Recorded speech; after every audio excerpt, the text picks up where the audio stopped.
Now what we're going to do is have a close look at how you set up your MIDI devices on Windows. I'm going to demonstrate with two different MIDI devices, and I'm going to do this for several reasons. Firstly, I think it clearly shows the choices and setup in the software and in the control panel. And secondly, it could be that you might have two devices if you've got a keyboard that connects with USB and you've also got an audio interface with MIDI input output. So it shows you how you can easily choose between the two in the control panel and in the software. And finally, it demonstrates that a USB keyboard works in just the same way as a MIDI USB interface. So hopefully it'll give you the confidence that with whatever setup you've got, you'll be able to go and get it working in the software that you choose.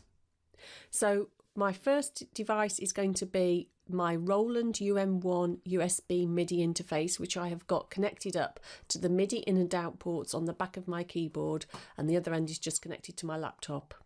And then I've also got a Samsung Graphite USB MIDI controller keyboard, and I'm going to use that alongside it just to show you how I could choose between the two. This keyboard doesn't actually have any onboard sound, but it works very similarly to how your keyboard would work once you've got it connected up.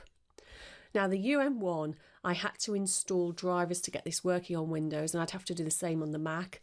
I just followed the instructions in the packet before I connected it up. Very important that you do that. Do just have a look at how you need to set your thing up before you just plug it in and cause problems.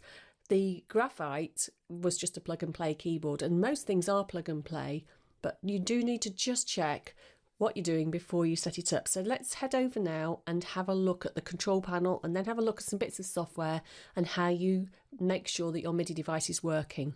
First of all, I want to show you what happens in Windows control panel when you connect a keyboard or USB MIDI interface up.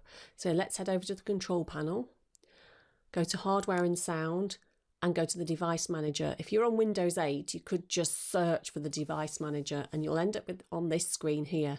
Now, if we have a look in the sound, video and game controllers, at the moment, I haven't got anything connected up, any MIDI device. I've got my audio interface and a couple of other interfaces in there, but not the keyboard and the interface. So just bear with me. So I'm just about to connect up my Roland UM1. Remember that I've already installed the drivers for this. This is not the first time I'm connecting it up. So Windows already knows about this device. It's already got the drivers available. And when I just connect it up, you'll see that the UM1 has appeared as one of the sound, video and game controllers. Okay, now let's just turn my Graphite 25 on.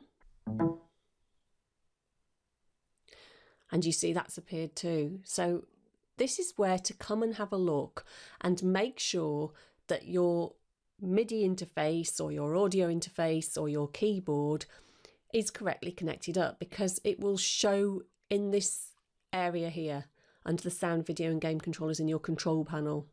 And if you right click on one of them and look at the properties, you'll see this device is working properly.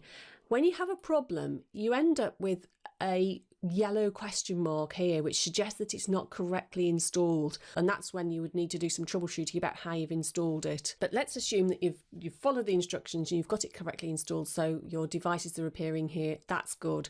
Now all we need to do is have a look at the various bits of software at how you would now make sure that you selected your device. And my advice to you is to make sure that you have connected your keyboard or interface and turned it on before you open up any software, because a lot of software won't find devices if you turn them on after you've started up the software. Some will, but many won't. And it's a really common issue that people say, oh, I've started my software and it won't find my keyboard. And the reason is because the keyboard or the USB interface was not connected first. So that's the first thing to do. Now that you're all connected up, let's go look at some different examples of MIDI software to make sure your keyboard is going to work within the software.